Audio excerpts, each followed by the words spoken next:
Throughout history, religious leaders and visionaries have consistently delivered messages that evoke a profound sense of spiritual urgency. These warnings, often issued by significant figures such as popes and saints, reveal a recurring pattern. Humanity must reconnect with faith to confront the challenges on the horizon. John Paul II, in particular, left a legacy of sermons and devotional messages emphasizing the importance of prayer and unity with Jesus Christ.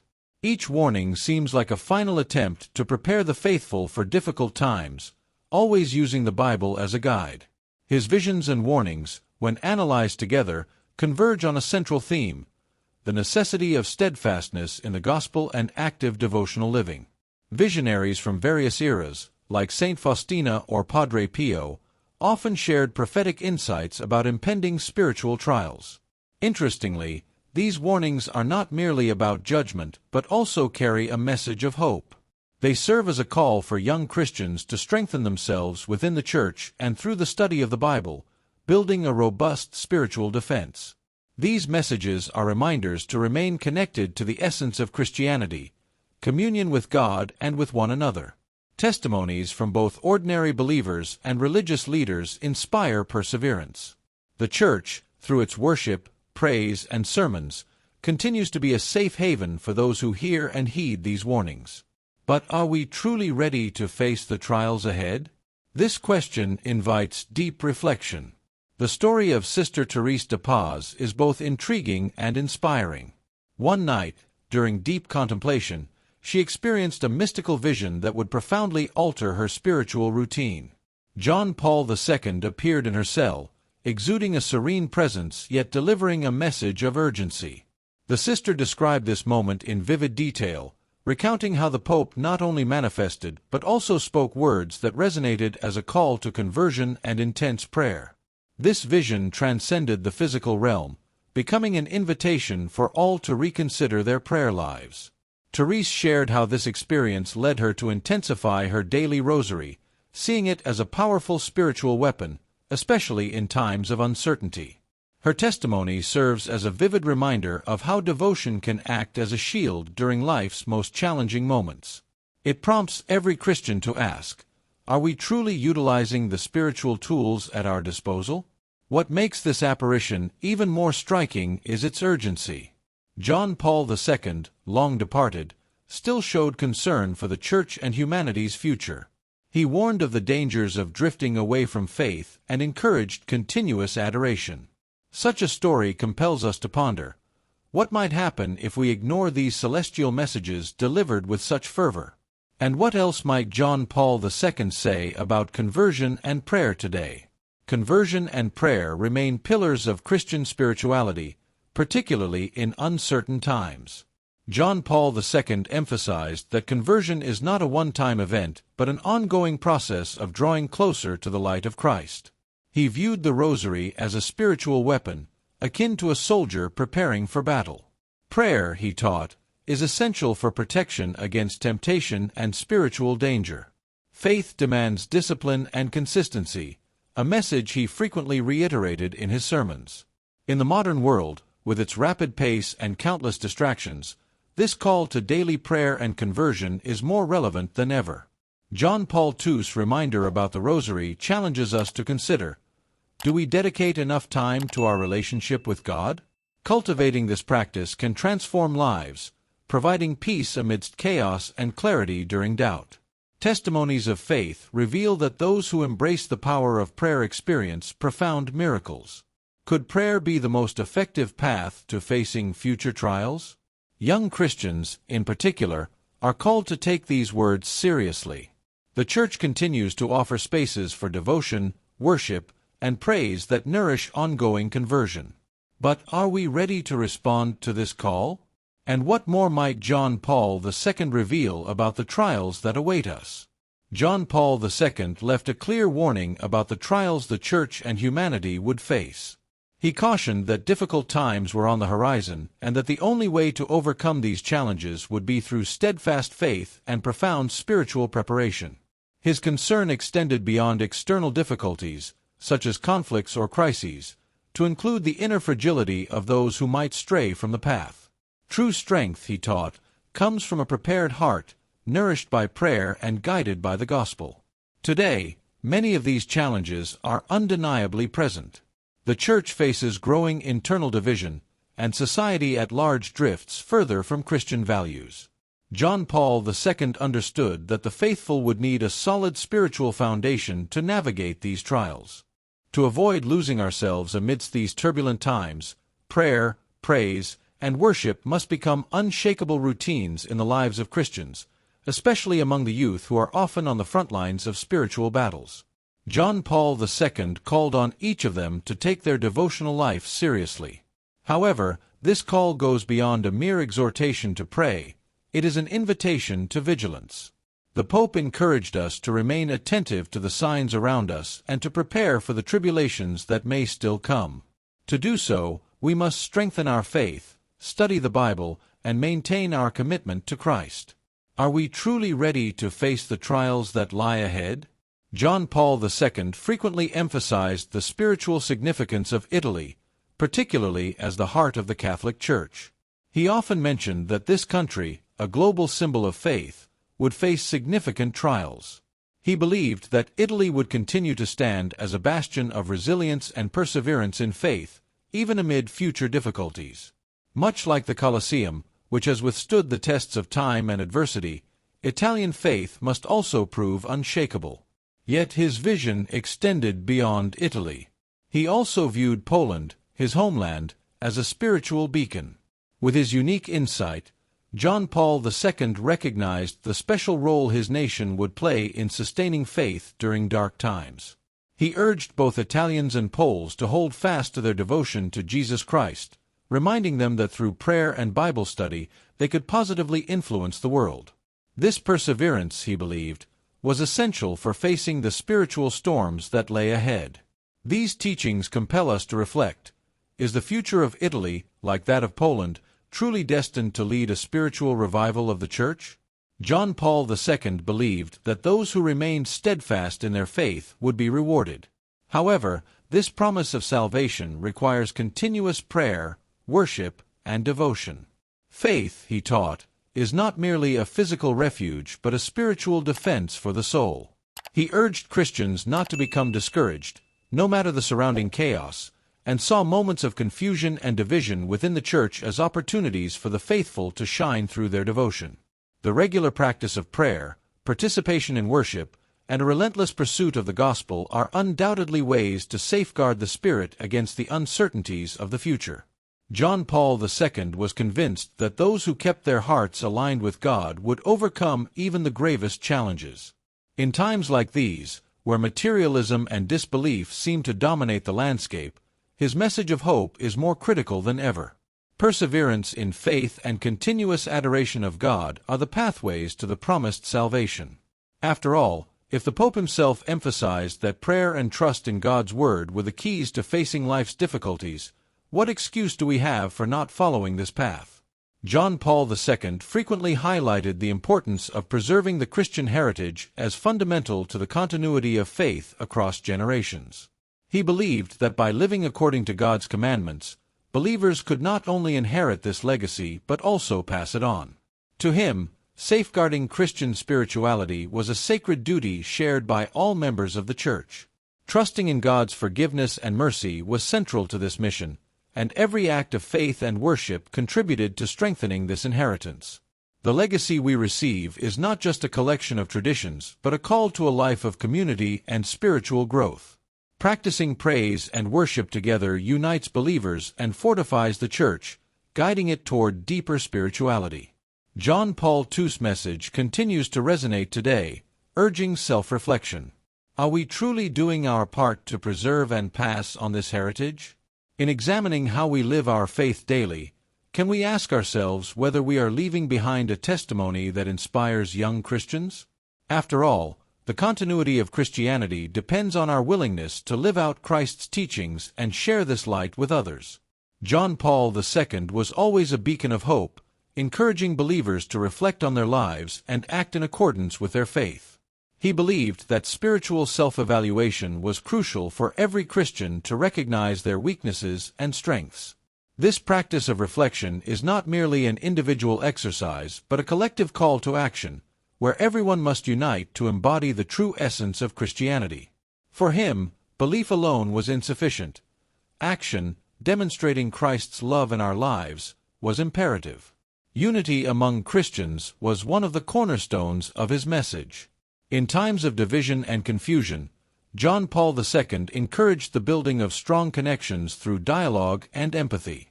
He envisioned churches as safe spaces where anyone could seek faith and hope, regardless of their struggles.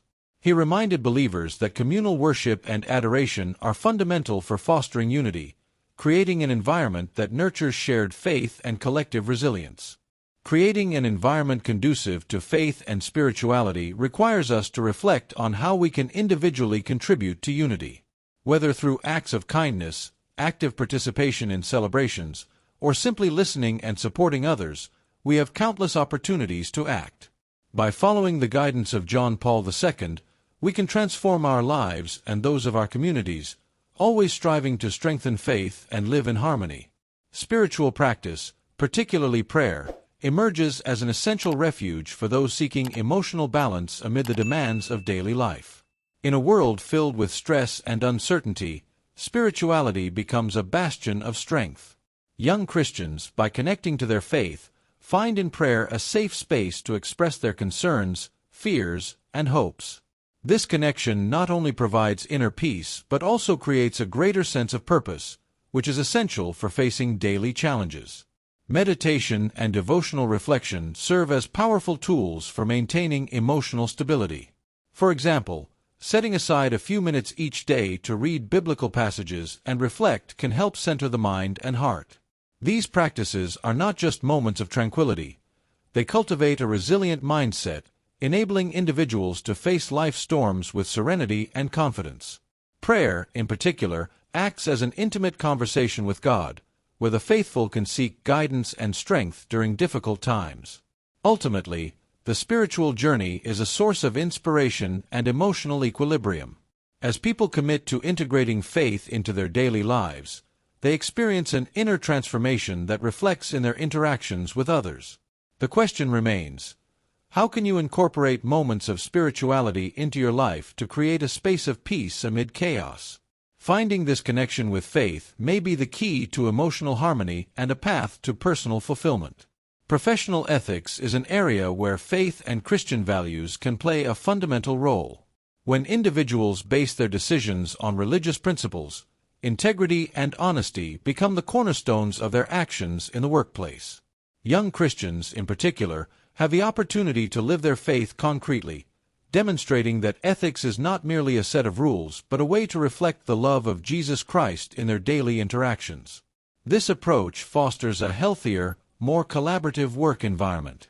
For instance, applying Christian values such as justice and compassion can transform team dynamics. A leader who adopts an ethical stance grounded in faith often inspires their team members to act similarly. Transparency in communication and recognizing the value of each individual are practices that promote a positive and ethical workplace environment. Additionally, in times of crisis, remaining faithful to these religious principles can help make decisions that, while challenging, are morally sound. Thus, professional ethics founded on religious principles benefits not only individuals but also strengthens organizational culture. By cultivating a workplace environment that values faith and ethics, professionals not only thrive in their careers but also become agents of change within their communities. The lingering question is, how can you align your professional practices with your spiritual values to make a difference around you? This integration could be the key to a more meaningful and fulfilling professional life. Stories of people who have successfully united faith and career serve as powerful testimonies that it is possible to live spirituality in all aspects of life. One remarkable example is that of a Christian entrepreneur who chose to build his business on ethical principles and a commitment to promoting community well-being. He created a company that not only generates profits but also supports local initiatives, showing that faith can be a driving force in professional life.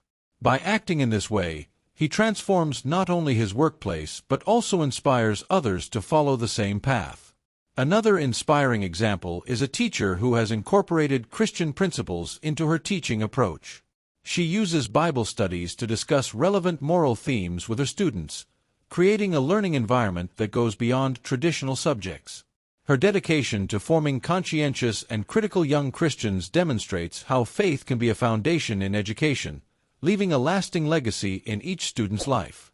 These examples remind us that the union between faith and profession can have an impact on lives in unexpected ways. These testimonies push us to reflect on our own lives. How can we individually unite our faith and professional choices? What can each of us do to make spirituality an integral part of our daily work lives? These questions invite us to explore new ways of integrating faith into our professional journeys, creating a positive impact not only on our careers but also on the lives of those around us. Faith communities are sanctuaries in the spiritual lives of many individuals, offering sacred spaces where connections between people grow stronger, fostering a vital sense of belonging. In the face of solitude and disconnection during life's challenges and trials, knowing that a supportive group is ready to welcome and listen makes all the difference. This welcoming environment is fundamental, allowing people to share their experiences, joys, and sorrows, knowing they are understood and supported. Participating in worship and community activities such as prayer groups and Bible studies not only enriches one's faith life, but also provides a space to exchange testimonies of faith. Hearing others' life stories nourishes and renews individual faith. People inspire one another, and this exchange of experiences creates an emotional and spiritual support network. Worship, for instance, is more than just a moment of adoration. It is an opportunity for renewal and encouragement, where collective prayer can bring healing and liberation. Furthermore, faith communities play a vital role in shaping character and providing spiritual education for their members. By participating in community activities like social outreach, individuals are encouraged to put gospel teachings into practice through concrete actions. This fosters not only a sense of social responsibility but also demonstrates that spirituality is not an isolated element but an integral part of daily life. Through active engagement, every member becomes an agent of change, promoting love and compassion in the world. It is clear that faith communities provide not only a safe space for spiritual life, but also essential support that nourishes each person's faith. This movement of mutual support among believers continues to resonate across generations, highlighting the importance of being in community, especially during times of challenge and uncertainty. Youth has always played a pivotal role in the spiritual renewal of the Church, a role amplified in the era of technology and social media. Inspired by the example of John Paul II, who valued the energy and voice of young Christians, these young people are becoming agents of change capable of transforming the reality around them. They are not merely the future of the Church but also a vital force in the present, bringing fresh perspectives and a passionate zeal for faith that can be contagious. In their quest for renewal, young people have powerful tools at their disposal, such as technology and social media, which can be used innovatively to evangelize and promote Christian values. Through platforms like Instagram, TikTok, and YouTube, they connect with people from different cultures and beliefs, sharing testimonies of faith and messages of hope. A simple video or post can touch thousands of hearts and minds, becoming a vehicle for social transformation. By creating content that resonates with contemporary issues, young people can address themes like inclusion, solidarity, and compassion in ways that directly impact daily life. The ability to mobilize quickly on social media allows young people to organize events, campaigns, and social actions almost instantly. Movements such as Church in the Square, which promotes community gatherings in public spaces, exemplify how youth can unite to carry the gospel message beyond the walls of the church. These gatherings not only strengthen bonds among young people but also attract new members, creating a vibrant atmosphere of worship and fellowship. Thus, young people are not merely listeners but active protagonists in building an engaged and active faith community. In summary, young people are essential to spiritual renewal, bringing fresh energy and vitality that propel the church toward a more promising future. By using technology as an ally, they have the opportunity to make evangelization a dynamic and accessible experience, capable of inspiring other generations to embrace faith and live Christian values authentically and passionately. The challenge is great, but the reward is even greater, as the strength of youth holds the power to transform not only the church but society as a whole. Spirituality in daily life is a journey many seek to undertake, and practicing faith can intertwine with everyday activities in profound and meaningful ways. Incorporating spirituality into daily life does not require grand gestures or radical changes. Instead, it involves cultivating small actions that, when combined, can transform how we see the world and interact with those around us. One pillar of this integration is the practice of gratitude. Amid the whirlwind of daily life, we often forget to recognize and value the blessings around us. Setting aside a moment, whether upon waking or before bed, to reflect on what we are grateful for can become a powerful practice. This not only shifts our perspective, but also connects us to a more positive and welcoming mindset. Gratitude is a form of prayer that reminds us of God's presence in our lives, even in the most challenging situations. The pursuit of inner peace, especially during stressful times, is another fundamental aspect of daily spirituality. Modern life is filled with pressures and responsibilities, but finding spaces to breathe and reconnect with oneself is essential. Techniques like deep breathing, meditation, and moments of silence can help restore balance and nurture a sense of calm. Conscious pauses throughout the day can help us regain calm and clarity of mind. For example, during a work break, practicing a few minutes of meditation can provide significant relief, allowing us to return to our tasks with a renewed and focused mindset. Taking time for prayer and meditation is also crucial for nurturing spirituality amid daily responsibilities. Creating a routine that includes moments to connect with the sacred can be as simple as setting aside time in the morning for silent prayer or spiritual reading. These practices serve as anchors, helping us find strength and direction amid the chaos. Even when time is limited, these short pauses can have a profound impact on our mental and spiritual well-being. Additionally, spirituality can manifest in the small decisions we make each day. Whether in how we treat others or how we manage our time and resources, every choice is an opportunity to live our faith authentically. By acting with love, compassion, and integrity, we embody the essence of our spirituality. In summary, spirituality in daily life is an invitation to live consciously and intentionally. By integrating the practice of faith into our daily routines, we cultivate a space where spirituality becomes an integral part of who we are. This not only strengthens us during moments of adversity but also connects us with others and the divine, creating a cycle of love and gratitude that resonates in our lives and in the lives of those around us.